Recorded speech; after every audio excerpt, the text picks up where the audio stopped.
आइए बच्चों, आज हम देखते हैं क्लास 10 का पहला पार्ट रसायन विज्ञान का रासायनिक अपक्रियाएं। पार्ट 1 मेरा क्या है? रसायन विज्ञान।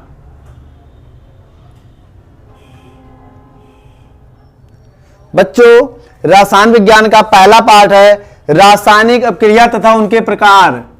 रासायनिक, ठीक दोस्तों, रासायनिक अभिक्रिया तथा उनके प्रकार। सबसे पहले हम हेडिंग डालेंगे रासायनिक अभिक्रिया। क्या डालेंगे बच्चों? रासायनिक अभिक्रिया क्या होती है? रासायनिक अभिक्रिया। दोस्तों, रासायनिक अभिक्रिया क्या होती है? आइए देखते हैं। इसकी डिफिनेशन आपके स्क्रीन पर है, वीडियो को रोककर आप डिफिनेशन नोट कर सकते हैं। वे अभिक्रियाएं जिसमें पदार्थ के संगठन, गुणों तथा संरचना में परिवर्तन होता है, तो ऐसे अभिक्रिया को रासायनिक अभिक्रिया कहते हैं।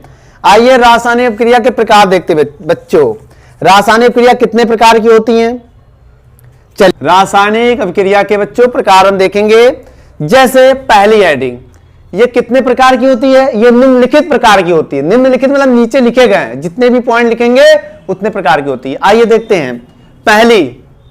पहली योगात्मक अभिक्रिया। योगात्मक अभिक्रिया, पहले हम इसकी परिभाषा पढ़ेंगे। आइए पढ़ते हैं।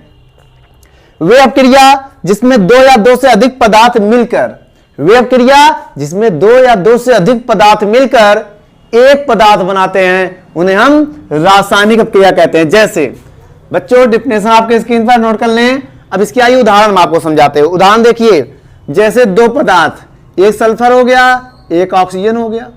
सल्फर एक अलग पदार्थ है, ऑक्सीजन एक अलग पदार्थ है, ये दोनों मिलेंगे, अब केवल एक पदार्थ बनाएंगे, मतलब जुड़ गए। क्या होगा बच्चों? ये जुड़ गए। इसका मतलब जब दो पदार्थ मिलकर एक पदार्थ बनाए तो ऐसी अभिक्रियाओं को हम योगात्मक अभिक्रिया कहते हैं। योगात्मक मतलब योग माने जुड़ना। समझ गए दोस्तों? आइए अब हम एक और उदाहरण देखते हैं। फिलहाल अभी रिएक्शन का हम अभिक्रियाओं को बैलेंस सिखाएंगे। पहले सारे प्रकार सीख लें, फिर वहां उसके बाद हम आपको अभिक्रियाओं को संतुलित करना सिखाएंगे। उसके बाद एनसीईआरटी क्वेश्चन को हल कराएंगे। चलिए दूसरा उदाहरण देखते हैं। जैसे आपके पास एक चूना है, इसमें आपने मिला दिया पानी। चूने में क्या मिला दिया? पानी। तो क्या बनेगा? Calcium hydroxide. क्या बनेगा बच्चों? अब यहां पर देखिए, ये क्या है? चूना है, जिंदा चूना। जल क्या? बुझा हुआ चूना बन गया। अब आपको एक बात बता दे बच्चों, अभी इनके नेमिंग हम आपको सिखाएंगे जब अभिक्रियाओं के प्रकार बताएंगे तब। ठीक, यदि आप इस फार्मूले के वीडियो देखना चाहते हैं जिसमें आपको सारे नाम बताए गए हैं, आप डिस्क्रिप्शन बॉक्स में जाकर इस बेसिक फार्मूले वाले वीडियो को चॉइस करके आप वीडियो को देखकर ये फार्मूले के नाम समझ सकते हैं। चलिए, पहला हो गया। अब दूसरी हेडिंग डालते बच्चों। दूसरी हेडिंग क्या है? आइए देखते हैं। अब हमारी दूसरी हेडिंग है प्रतिस्थापन अभिक्रिया। प्रतिस्थापन अभिक्रिया। बच्चों, प्रतिस्थापन अभिक्रिया क्या होते हैं? इसकी डिफिनेशन आप स्क्रीन पर देखिए। वे अभिक्रियाएं जिनमें किसी यौगिक के अणु, किसी एक अणु के स्थान पर कोई दूसरा अणु आ जाता है, तो उसे हम प्रतिस्थापन अभिक्रिया कहते हैं। आइए देखते हैं। जैसे मेरे पास फेरस है, क्या बच्चों? और मेरे पास कॉपर सल्फेट है। यहां पर क्या होगा? ये प्रतिस्थापित हो जाएगा, इसकी जगह पर ये चला जाएगा, ये बेचारा हट जाएगा। तो Cu अगर हटा तो इसकी जगह पर कौन प्रतिस्थापित हो गया? Fe। ऐसी अभिक्रियाओं को क्या कहते हैं? प्रतिस्थापन अभिक्रिया। समझ गए? ऐसी अभिक्रियाओं को हम प्रतिस्थापन अभिक्रिया कहते हैं। अब इसके बारे में, इसके नाम के बारे में भी हम आपको बताएंगे।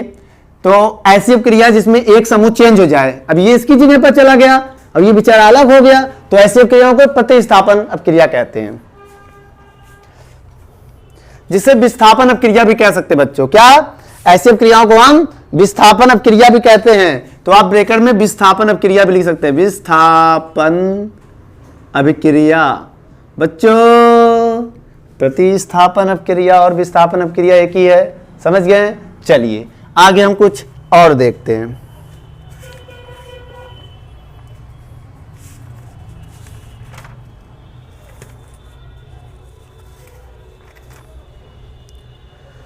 कुछ बच्चे कहते हैं सर द्विविस्थापन अपक्रिया क्या होती है, आइए बताते हैं। द्विविस्थापन अपक्रिया,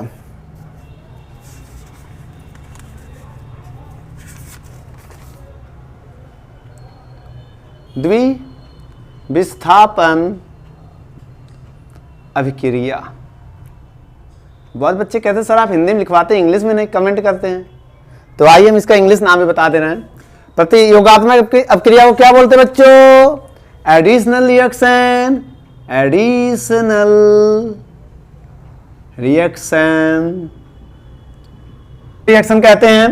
बेटा डुअल डिस्प्लेसमेंट रिएक्शन क्या होती है, आइए हम बताते हैं। डुअल डिस्प्लेसमेंट रिएक्शन मतलब इनमें दोनों यौगिकों को, जब दो यौगिक के आपस में क्रिया कराते हैं तो दोनों के ऋण आयन के स्थान अदल बदल जाते हैं। भाई उनके स्थान, ऋण आयनों का स्थान अदल बदल जाते हैं। स्क्रीन पर डिफिनेशन है, आप इसको देखकर नोट कर लें। आइए देखते हैं बच्चों, जैसे मेरे पास है सोडियम सल्फेट और बच्चों मेरे पास है मैग्नीशियम क्लोराइड। बच्चों ध्यान से देखिएगा, अब इसका स्थान यहां चला जाएगा, अब इसका स्थान यहां आ जाएगा, तो सोडियम क्या है, क्लोराइड से क्रिया करके सोडियम क्लोराइड बना लेगा। सोडियम अपनी जगह पर है बच्चों, सोडियम अपनी जगह पर है ना, लेकिन इसका ऋण आयन जो है वो अदला बदली कर लेते हैं। समझ गए बच्चों? अब यहां मैग्नीशियम है, सल्फेट इसके बाद चला जाएगा। बच्चों आपको एक बात बता दें, ये दो और यहां Na1 क्यों है? उसकी सबसे बड़ी बात यह है कि जो Na होता है बच्चों उस पर 1 प्लस होता है, SO4 के ऊपर -2 होता है, तो उसका क्रॉस गुणा होता है। बेसिक वाले वीडियो में बताया गया, आप जाकर देख सकते हैं। अब जैसे मैग्नीशियम क्लोराइड है, मैग्नीशियम के ऊपर 2 प्लस होता है, क्लोराइड के ऊपर 1, तो इसका गुणा करते हैं। लेकिन इसमें क्यों नहीं है भाई? क्योंकि Mn के Na के ऊपर 1 है और Cl के ऊपर भी 1 है, और 1 क्या होते बच्चों, कट जाता है, इसी वजह से यहाँ 2 नहीं आया। और यहाँ पर देखो Mg के ऊपर 2 प्लस है, SO4 के ऊपर -2 है, तो 2 + 2 माइनस कैंसिल हो जाएगा। जब तक अलग अलग नहीं होगा तब तक कटता चला जाएगा। जब ये दोनों अलग अलग होंगे तो इनका क्रॉस गुणा कर देंगे, तो ऐसे फॉर्मूला बन जाएगा। तो बच्चों बैलेंस की बात आती है, अभी हम बैलेंसिंग करना भी आप लोगों को सिखाएंगे। पहले यहां देखिए कितने Cl है, यहां 2 लगाइए, 2 Cl 2 Na। अब यहां 2 लगाने से Na 2 हो गया, यहां भी 2 तो है, यहां भी Cl 2 हो गया, लेकिन SO4 1 है, Mg भी 1 है। रिएक्शन बैलेंस है बच्चों। चलिए आगे हम देखते हैं कुछ नए प्रकार की अपक्रिया। चलिए बच्चों, इसके बाद होता है अणु उत्क्रमणीय अपक्रिया। अणु उत्क्रमणीय अपक्रिया। कुछ बच्चे कहते हैं सर अणु उत्क्रमणीय अपक्रिया होती क्या है, बताते बेटा, रुको 2 मिनट लिखने तो दो पहले। इनरिवर्सिबल रिएक्शन,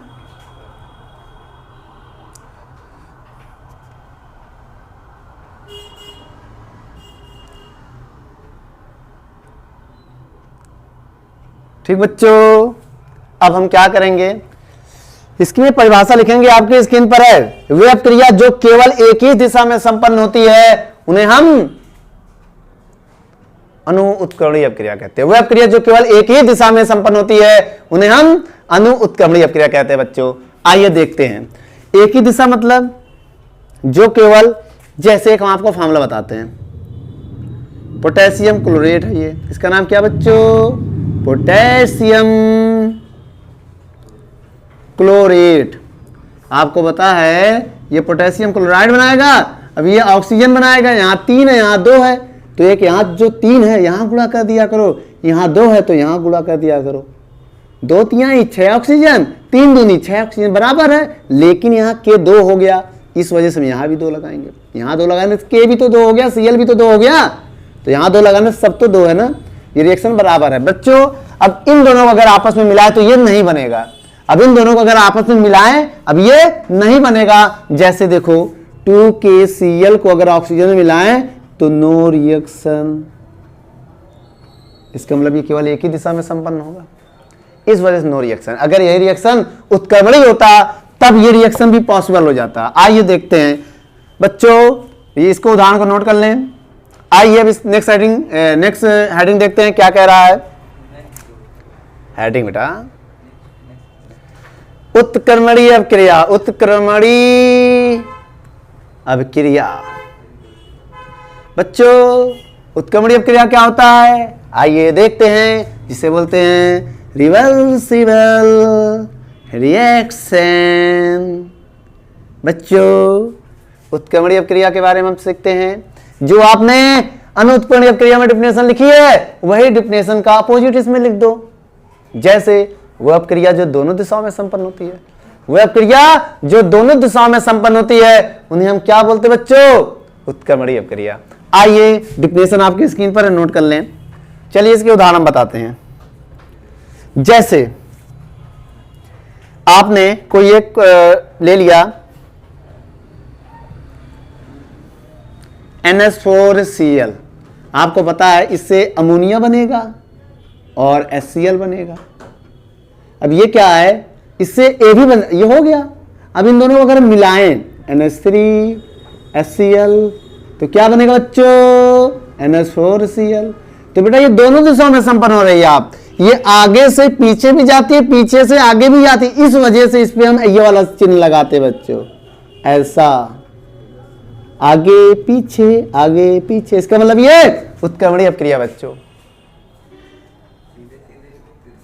कोई दिक्कत नहीं उसमें यार, बच्चे देखेंगे अक्षर क्यों। चलिए बच्चों आगे देखते हैं। आए कुछ अलग अभिक्रिया, आए कौन सी अभिक्रिया बच्चों, ये तो नोट कर लिया होगा, इसको इरेज करो, इसकी वजह से लिख नहीं पा रहे हैं हम। चलिए बच्चों इसके बाद आता है अपघटन अभिक्रिया, 6 नंबर, अपघटन अभिक्रिया। इसको इंग्लिश में बोलते हैं डिकम्पोजिशन रिएक्शन, पोजीशन रिएक्शन। बच्चों आपको हम बता दें यह क्रिया क्या होती है, वह अणु उत्क्रमणीय क्रिया, वह अणु उत्क्रमणीय क्रिया जिसमें किसी पदार्थ के अणु 2 या 2 से अधिक अणुओं में टूट जाते हैं, जिसमें किसी पदार्थ के अणु 2 या 2 से अधिक अणुओं में टूट जाते हैं, उन्हें हम अपघटन क्रिया कहते हैं बच्चों। तो वह अनुत्क्रमणीय, याद रखना इसमें, वह अनुत्क्रमणीय क्रिया है। अनुत्क्रमणीय मतलब जो केवल एक ही दिशा में हो, जैसे KClO3, ये भाई दो भागों में टूटेगा, एक KCl एक O2, तो अपघटन हो गया। इसका बैलेंस करना अभी हमें आगे रिएक्शन में बता चुके हैं, यहाँ 3 लगाना, 3 दूनी 2 KCl। अब एक काम करिए, ऑक्सीजन 6 है तो यहाँ लगाएंगे 2, 3 6 हो गया, KCl भी 2 है, यहाँ भी 2। तो क्या हुआ, जब एक अणु 2 अणुओं में टूटता है तो अपघटन कहलाता है। और इसी चीज को हम वियोजन भी कहते हैं। वियोजन अपक्रिया क्या होता है बच्चों, ये जो अपक्रिया ये कैसी है बच्चों, अणु उत्क्रमणीय, याद रखना। और वियोजन क्या होता है,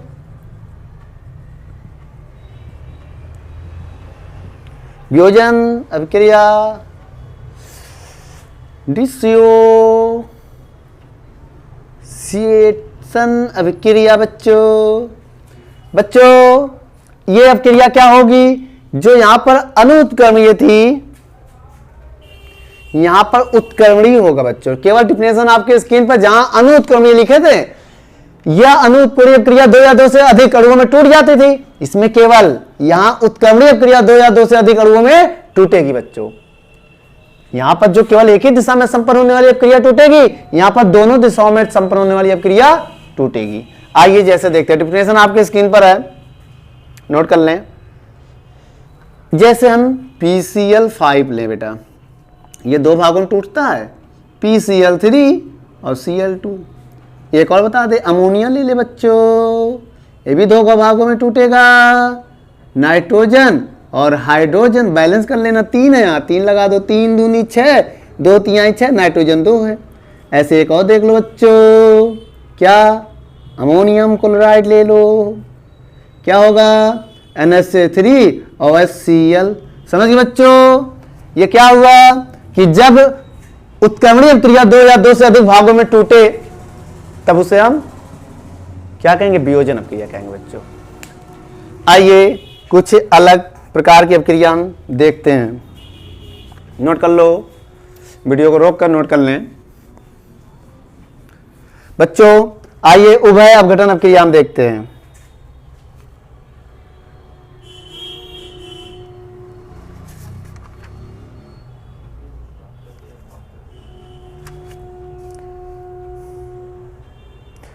जिन अभिक्रियाओं में यौगिक के आयनों की अदला बदली होती है उसे उभय अपघटन अभिक्रिया कहते हैं बच्चों। यह अभिक्रिया विस्थापन की तरह है, एकदम से समझ गए बच्चों?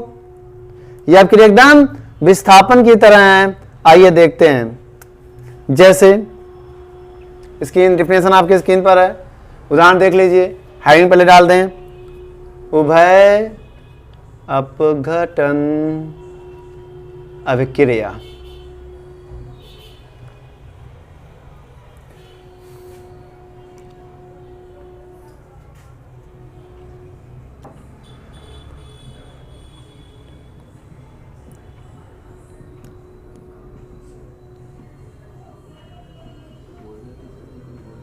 डुअल डिकम्पोजिशन रिएक्शन बच्चों, आइए देखते हैं। जैसे मेरे पास है सिल्वर नाइट्रेट, क्या बच्चों? अब यहां पर क्या होगा? NaCl। अब यहां पर इनके आयन आदान प्रदान हो जाएंगे, तो ऐसे अभिक्रिया को भी क्या कहते हैं बच्चों? AgCl NaNO3 डुअल कंपोजिशन, मतलब दोनों तरफ इनके अणु चेंज हो गए। चलिए बच्चों, अब हम देखते हैं कुछ नए प्रकार की अभिक्रिया। नंबर आप डाल देना, जो भी नंबर हो आपका। इसके बाद क्या इनके एलिमेंट के नाम ना, वो इसलिए नहीं लिखवा रहे क्योंकि अभी बैलेंसिंग सिखाएंगे ना हम, यहाँ के और अभिक्रियाओं के बारे में बता रहे हैं बच्चों। अब हम सीखते हैं उष्मा क्षेपी अभिक्रिया। बच्चों उष्मा क्षेपी अभिक्रिया क्या होती है?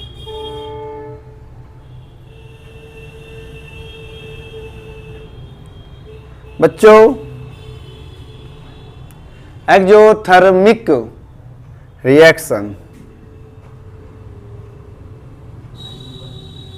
बेटा इसकी डिफिनेशन आपके स्क्रीन पर देख सकते हैं। इस अभिक्रिया का मतलब यह होता है बच्चों, जो अभिक्रियाएं उष्मा उत्सर्जित करती हैं वे अभिक्रियाएं जो उष्मा का उत्सर्जन करती है, मतलब वो अभिक्रिया जिससे उष्मा निकलती है। जब कोई अभिक्रिया हो उससे हीट निकले तो ऐसी अभिक्रियाओं को हम उष्मा क्षेपी अभिक्रिया कहते हैं। स्क्रीन पर आप डिफिनेशन देख लें और उदाहरण हम बताने जा रहे हैं बेटा।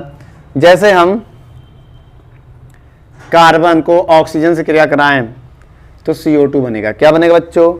इसमें 94.04 किलो कैलोरी एनर्जी निकलता है बच्चों, तो इसमें उष्मा निकल रही है।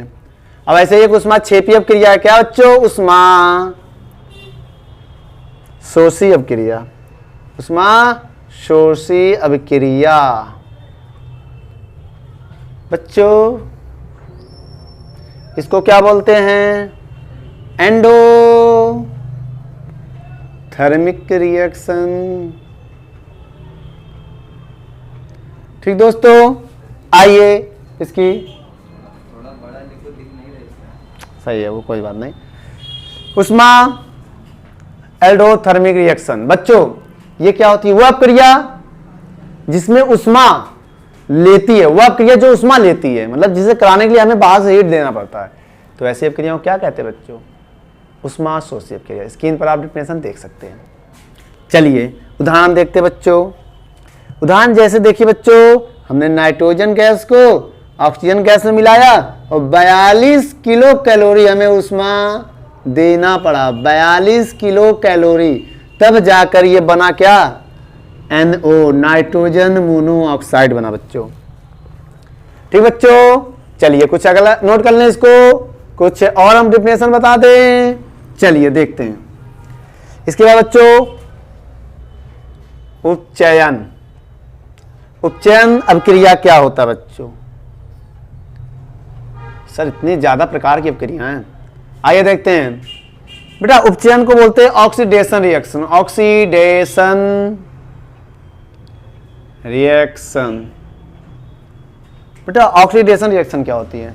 वह क्रिया जिसमें कोई पदार्थ में, वह क्रिया जिसमें किसी पदार्थ में ऑक्सीजन जुड़ता है, ऑक्सीजन की वृद्धि होती है, तो उसे हम ऑक्सीडेशन कहते हैं। आइए देखते हैं कैसे।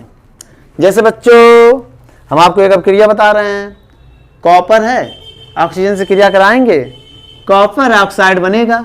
यहां पर क्या हुआ, पहले कॉपर में कोई ऑक्सीजन नहीं था, बाद में कॉपर में ऑक्सीजन की वृद्धि हो गई बच्चों, कॉपर में ऑक्सीजन की वृद्धि, कॉपर में O की वृद्धि हुई है बच्चों। जब वृद्धि होती है तो ऑक्सीडेशन कहलाता है, लेकिन जब कमी होती है तो रिडक्शन कहलाता है, मतलब अपचयन कहलाता है। आइए आगे देखते हैं अपचयन के बारे में भी। ऐसे बच्चों एक अपक्रिया और आपको दिखा दें, चलिए बेटा। इसके बाद अपचयन अपक्रिया। बच्चों अपचयन अपक्रिया क्या होता है? Reduction reaction.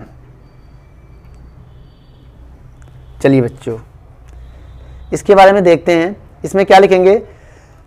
वह अपक्रिया जिसमें किसी पदार्थ में ऑक्सीजन की कमी होती है, वह अपक्रिया जिसमें किसी पदार्थ में ऑक्सीजन की कमी होती है उसे हम अपचयन अपक्रिया कहते हैं बच्चों। आइए एक उदाहरण देखते हैं। कॉपर ऑक्साइड जैसे हमने ले लिया, क्या लिया बच्चों? Copper oxide. इसकी क्रिया हमने हाइड्रोजन गैस से करा दिया, गर्म कर दिया इसको, तो क्या हुआ? कॉपर अलग हो जाएगा और H2O अलग बन जाएगा। भाई कॉपर में ऑक्सीजन था, पहले पदार्थ है, इस पदार्थ में ऑक्सीजन था, और इस पदार्थ का नाम क्या है? Cupric oxide. अब इस पदार्थ में क्या हुआ बच्चों? ऑक्सीजन की कमी हुई है, देखो पदार्थ से। जब Cu में O की कमी हो, क्या बच्चों? कमी, तो वह क्रिया क्या कहलाती है? रिडक्शन। चलिए बच्चों आगे हम कुछ और देखते हैं। बच्चों इसके बाद हम रेडॉक्स अपक्रिया के बारे में जानेंगे। रेडॉक्स अपक्रिया क्या होती है? Redox reaction. बच्चों रेडॉक्स अपक्रिया क्या होती है? आइए देखते हैं। रेडॉक्स अपक्रिया। बच्चों रेडॉक्स अपक्रिया क्या होती है? वे अपक्रिया जिसमें अपचयन की घटना घटे और उपचयन की घटना भी घटे, मतलब वो अपक्रिया जिसमें ऑक्सीजन की वृद्धि भी हो और उसी अपक्रिया में ऑक्सीजन की कमी भी हो, तो ऐसी अपक्रिया को रेडॉक्स अपक्रिया कहते हैं बच्चों। आइए देखते हैं। एक हम आपको उदाहरण बताने जा रहे हैं बच्चों। जैसे देखिएगा, जिंक ऑक्साइड की क्रिया कार्बन के साथ हमने करा दी, तो यहां पर क्या हुआ? जिंक तो अलग हो गया, कार्बन। अब देखिए बच्चों, जिंक में ऑक्साइड था, यहां पर ऑक्सीजन की कमी हुई है, इसमें ऑक्सीजन तो नहीं था, लेकिन यहां पर ऑक्सीजन में वृद्धि हुई है, तो बेटा जिंक में O की कमी हुई है। क्या हुई बच्चों? कमी हुई है, लेकिन C में O की वृद्धि हुई है। इस कंडीशन को क्या कहेंगे बच्चों? रेडॉक्स अपक्रिया या उपचयन अपचयन अपक्रिया भी कहते हैं। समझ गए बच्चों? क्योंकि इसमें दोनों घटना घटती है। आइए बच्चों अगले बच्चों आइए हम देखते हैं अपक्रिया को संतुलित करना। अगर हमारी वीडियो आपको अच्छी लगे तो लाइक कैसे करते हैं, जरूर कर दीजिए। आइए देखते हैं।